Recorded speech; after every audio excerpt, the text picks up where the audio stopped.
Kyle Larson, one of the best drivers in NASCAR, had a really bad day in Chicago. The racetrack, which is already tough to drive on, became super slippery because of unexpected rain. Irregular showers made the street course really dangerous. There were tight turns, and the road grip kept changing, making it hard for even the best drivers to control their cars. Larson, who had been running strong and seeing a potential win, found himself in trouble on lap 34. On turn 6 on Columbus Drive, his number 5 Chevrolet lost control and slammed into the tire barrier. The impact was severe, causing significant damage to his vehicle and bringing his race to an abrupt end.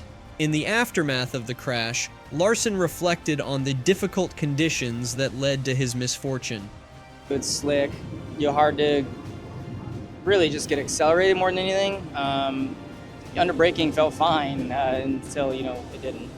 How hard was that hit? Do any changes need to be made to that barrier or the wall? I don't know. I feel like everybody hit the barrier last year, and so far this week, their cars were barely fine. The incident highlighted the unforgiving nature of street circuit racing, where a single mistake can have dire consequences.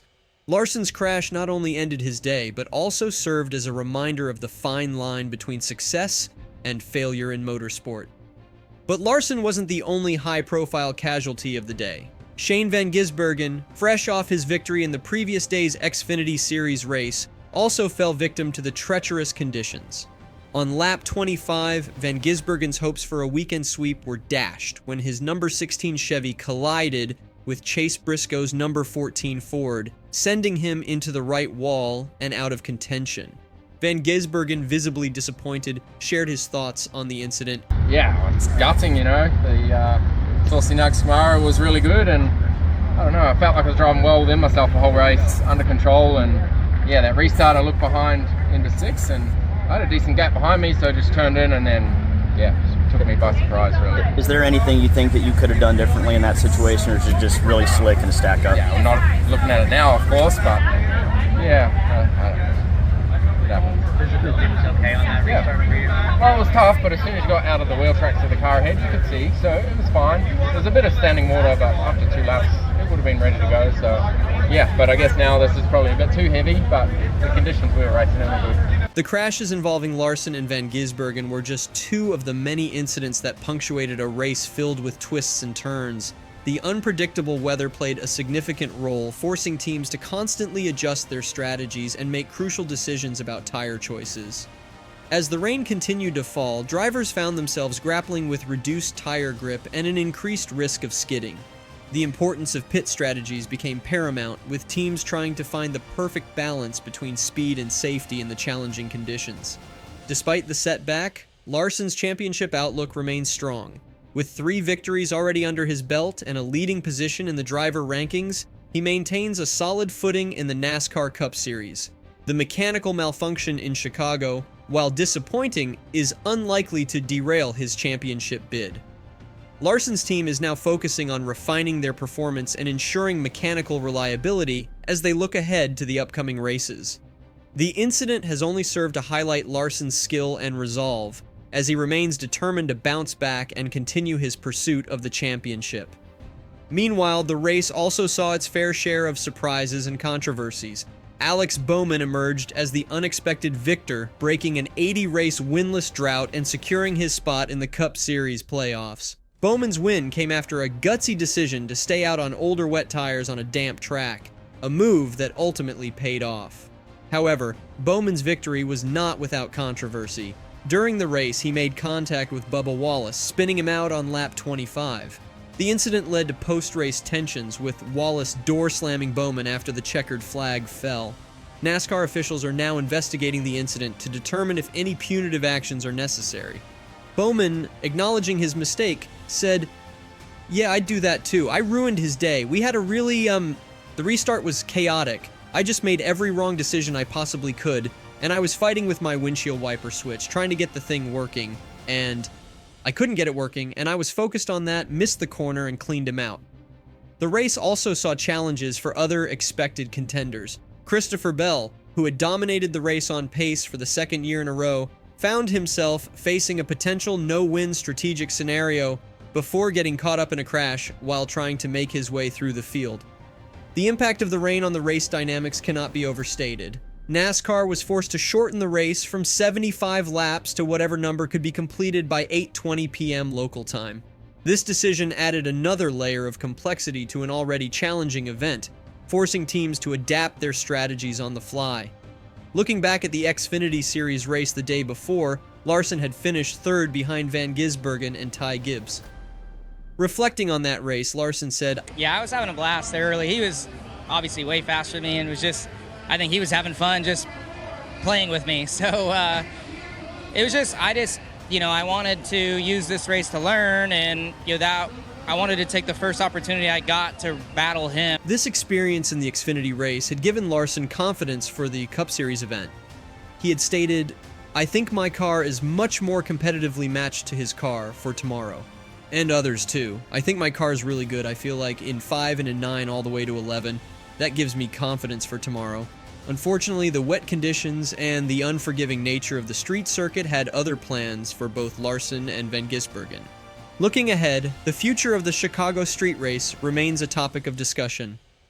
Despite the challenges posed by the weather over the past 2 years, NASCAR and the city of Chicago seem enthusiastic about the event's potential. Chicago Mayor Brandon Johnson was seen wearing a fire suit on pit road, showcasing his support for the race. NASCAR's Ben Kennedy has indicated that it's likely the event will return to Chicago next year. The vision for this event extends beyond just a race, aiming to showcase to potential future host cities what a combined NASCAR race and music festival could offer as a commercial for a downtown area and the economic impact such an event could provide. For Kyle Larson, the focus now shifts to the upcoming races and his continued pursuit of the championship. Despite the disappointment in Chicago, his strong performances throughout the season have put him in a favorable position. Larson's ability to extract maximum performance from his Chevrolet, even in the face of occasional technical setbacks, underscores his skill and determination. As for Shane Van Gisbergen, the crash in Chicago represents a temporary setback in what has been an impressive foray into NASCAR. The New Zealand driver remains a favorite to land a full-time Cup Series ride in 2025, with his next Cup Series race scheduled for the road course at Watkins Glen on September 15th. In the meantime, Van Gisbergen will continue to race full-time in the NASCAR Xfinity Series, with his next race coming at the tricky triangle of Pocono Raceway. The Chicago street race served as a reminder of the unpredictable nature of motorsport, where success can turn to misfortune in the blink of an eye. For both Kyle Larson and Shane Van Gisbergen, the incidents in Chicago will likely serve as valuable learning experiences as they continue their respective journeys in NASCAR. The race also highlighted the importance of adaptability and resilience in the face of challenging conditions. From the ever-changing weather to the unique demands of street circuit racing, drivers and teams were pushed to their limits throughout the event.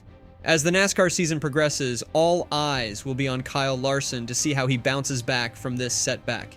His strong championship standing and proven ability to perform under pressure suggest that this incident in Chicago may be just a small bump in the road on his path to potential glory. For Shane Van Gisbergen, the crash in Chicago provides an opportunity to showcase his resilience and determination. As he continues to adapt to the world of NASCAR, incidents like these will undoubtedly contribute to his growth and development as a driver in this new racing environment. The Chicago Street Race, despite its challenges, has certainly made its mark on the NASCAR calendar. The unique blend of street racing, unpredictable weather, and the backdrop of one of America's most iconic cities has created a spectacle that captivates fans and challenges drivers in equal measure. As the dust settles on this year's event, NASCAR fans will undoubtedly be buzzing with discussions about the race's future, the performance of top drivers like Larson and Van Gisbergen, and the potential impact on the championship standings. For now, the focus shifts to the upcoming races, where drivers like Larson and Van Gisbergen will have the opportunity to put the disappointments of Chicago behind them and continue their pursuit of success in one of the world's most competitive motorsport series. The Chicago Street Race has once again proven that in NASCAR, anything can happen. From unexpected victories to heartbreaking crashes, the event delivered drama, excitement, and plenty of talking points for fans and analysts alike. As the NASCAR season progresses, fans will be eagerly watching to see how these storylines develop. Will Larson be able to maintain his championship lead? Can Van Gisbergen continue to make waves in his transition to NASCAR? And what other surprises does this unpredictable season have in store? One thing is certain, the events in Chicago have set the stage for an exciting and dramatic conclusion to the 2024 NASCAR season. As drivers and teams regroup and refocus, the race for the championship is far from over. With each passing week, the stakes get higher and the margin for error becomes smaller. That marks the end of this video. Remember to like, comment, and subscribe to NASCAR Insider for more content like this.